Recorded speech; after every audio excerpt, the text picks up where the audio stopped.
Let's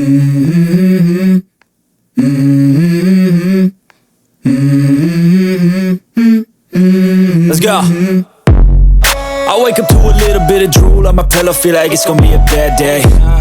Yeah, I'm tired of shit, and the coffee ain't hit yet, damn, ain't that great. I don't wanna go to work, cause my boss is a jerk, and I'm not even that paid. I need it. Hai sobatku semua, welcome back to my channel. Tahukah sobatku semua jikalau pertarungan gelar juara dunia MotoGP 2025 antara kakak beradik Marc Marquez dan Alex Marquez semakin menarik untuk disimak. Sejak memulai musim 2025, keduanya menunjukkan performa yang positif. Bahkan, beberapa kali Alex dan Marc bergantian menempati urutan puncak klasemen sementara MotoGP 2025. Terkait persaingan dengan sang adik, Marc mengakui bahwa Alex merupakan lawan yang paling konsisten saat ini. Namun, ia mengingatkan bahwa musim 2025 masih panjang, bahkan belum mencapai sepertiga dari keseluruhan seri, sehingga masih banyak poin yang bisa diperebutkan. Lawan yang saat ini paling konsisten dan cepat di lintasan adalah Alex. Tapi itu bisa berubah dari satu seri ke seri berikutnya, ujar Marc. Sebelumnya, ibu Marquez bersaudara, Roser Alenta, mengungkapkan dukungannya kepada sang adik, Alex, agar bisa menjadi juara dunia MotoGP. Marc menanggapi hal tersebut dengan candaan. Ngomong-ngomong, malam ini saya akan makan malam bersama ibu dan menanyakan soal dia yang katanya ingin adik saya yang menang. Ibu selalu bilang, biar si kecil yang menang, dia kan lebih jarang menang, jadi kasih kesempatan, ucap Marquez. Meski demikian, menurut Marc, ibunya selalu merasa bahagia baik atas kemenangannya maupun kemenangan sang adik. Ia juga menambahkan bahwa dirinya turut senang saat Alex menang, dan hal yang sama dirasakan Alex saat dirinya meraih kemenangan.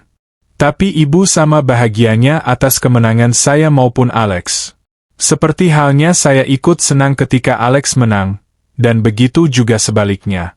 Ini justru membuat kami semakin kompak dan saling mendukung agar bisa finish di posisi pertama dan kedua di kejuaraan terbaik dunia, yaitu MotoGP, kata dia. Di sisi lain, untuk pertama kalinya musim ini, Marc Marquez tak semoncer biasanya ketika menjalani balapan akhir pekan di MotoGP Inggris. Rider pabrikan Ducati Lenovo itu hanya menduduki posisi keempat dalam kualifikasi, finish kedua dalam sprint dan menyelesaikan balapan utama hari Minggu di posisi ketiga di Silverstone. Dan untuk pertama kalinya, The Baby Alien mengalami masalah yang sama seperti yang selama ini dikeluhkan rekan setimnya Pecco Bagnaia. Dalam sebuah video bertajuk Inside Ducati, terungkap bahwa setelah sprint Marc Marquez mengatakan kepada para krunya, untuk menemukan kopling, kita cenderung membuka gas terlalu dini di beberapa tikungan. Itu sedikit merugikan kita. Akhir pekan ini umpan balik saya tidak terlalu tepat. Kemudian para teknisi berusaha menenangkannya namun Marc Marquez tetap mempertahankan ketenangan dengan pendapatnya. Tidak, memang seperti ini. Saya tidak tahu. Saya katakan, ini salah satu akhir pekan di mana saya tidak merasakan sensasi mengendarai motor. Dan komentar saya tidak terlalu tepat. Itulah sebabnya kami juga sering membahas banyak hal, tetapi itu bisa terjadi di beberapa akhir pekan, ungkap Marquez. Kemudian juara dunia 8 kali itu menegaskan, menguji berbagai hal selama balapan akhir pekan selalu sulit. Pada balapan utama hari Minggu, Marc Marquez mengalami kecelakaan pada tahap awal balapan di Silverstone. Tapi karena red flag, dia memiliki kesempatan kedua setelah restart.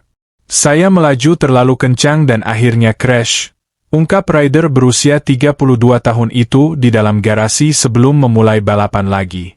Dalam video yang dirilis Ducati tersebut juga menunjukkan kesulitan Francesco Bagnaia. Rider asal Turin Italia itu hanya mampu finish ke-6 dalam sprint dan DNF karena crash di main race. Sekali lagi, dia menunjukkan masalah seriusnya dengan merasakan bagian depan pada GP25 miliknya yang kemudian juga diperkuat dengan keluhan Marquez terhadap masalah yang sama. Kepada kepala krunya Christian Gabarini, Pecco mengatakan, saat pengereman, saat masuk, saya terus bergantung pada bagian depan. Apa maksudmu?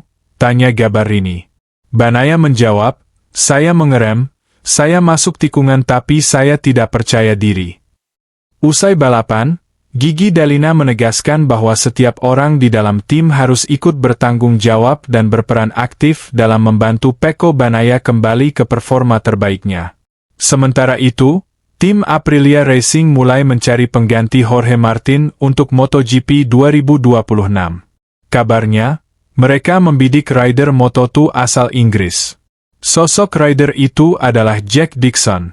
Jika benar direkrut, Dixon akan jadi rookie atau rider debutan di MotoGP musim depan. Seperti diketahui, Jorge Martin dikabarkan akan hengkang dari Aprilia di akhir musim ini.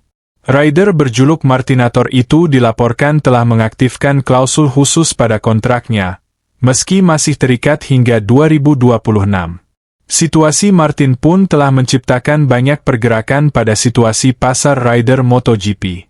Jika Martin pindah, kursi Aprilia akan 01. Menurut laporan Crash, Dixon masuk daftar calon rider MotoGP untuk musim 2026.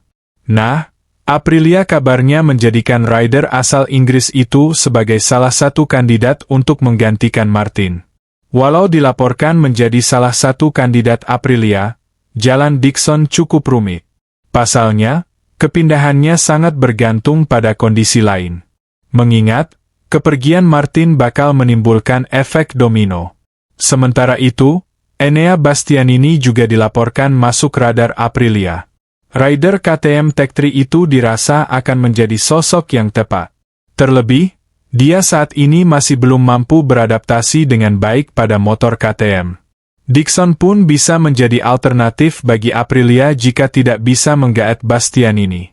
Paspor Inggris disebut-sebut bakal menjadi daya tarik tersendiri, mengingat saat ini tidak ada rider Inggris yang berkompetisi penuh di MotoGP sejak Cole Crutchlow pensiun pada 2020. Saat ini, Dixon memperkuat tim Elf Marfidias Racing. Musim ini adalah musim keempatnya di kelas Moto2, dan dia kini berada di posisi ketiga dalam klasemen sementara. Sebenarnya, Dixon sudah cukup lama dikaitkan dengan kelas utama MotoGP. Namun, dia belum pernah benar-benar mendapatkan kesempatan yang tepat untuk naik ke kelas utama. Nah sobatku semua, pabrikan MotoGP ini selalu jadi juara pertama dalam 3 seri terakhir balapan MotoGP di sirkuit Aragon, Spanyol. Diawali Francesco Banaya yang jadi juara pada tahun 2021. Kemudian, Enea Bastianini juara pada tahun 2022. Terakhir, Marc Marquez juara pada tahun 2024. Sementara, balapan MotoGP 2023 ditiadakan di sirkuit Aragon karena digantikan oleh MotoGP India. Ketiga rider tersebut memperkuat Ducati, pabrikan MotoGP asal Borgo Panigale, Bologna, Italia. Kini, ketiga rider tersebut akan kembali bersaing di MotoGP Aragon 2025. Bedanya, Marc Marquez dan Francesco Banaya masih memperkuat Ducati. Sedangkan, Enea Bastianini memperkuat KTM. Dikutip dari laman MotoGP, Marc Marquez adalah rider tersukses di sirkuit Aragon sepanjang sejarah. The Baby Alien, julukan Marc Marquez, menorehkan 7 kemenangan di sirkuit Aragon. Perinciannya, 6 kemenangan di kelas MotoGP dan 1 kemenangan di kelas Moto2. 6 kemenangan di kelas MotoGP, yakni 2013, 2016, 2017, 2018, 2019, dan 2024. Sementara, 1 kemenangan di kelas Moto2 pada tahun 2011. Tidak ada satupun rider yang mampu menyamai prestasi The Baby Alien di sirkuit Aragon. Rider lainnya hanya mampu 2 kali juara di sirkuit Aragon. Mereka adalah Casey Stoner, Jorge Lorenzo, Alex Rins, Brad Binder, Paul Espargaro, Nicolas Stroll, dan Sam Lowe. Sumber artikel berjudul, Jelang MotoGP Aragon 2025. Hanya 1 pabrikan jadi juara di Aragon, Spanyol dalam 3 seri terakhir. Nah sobatku semua, like video ini, share di media sosial sobatku semua, subscribe dan nyalakan lonceng notifikasinya. Terima kasih sudah menonton. Kita ketemu di video selanjutnya. Do you believe we can do anything? What you gonna do for it? How you gonna move for it? What you gonna be?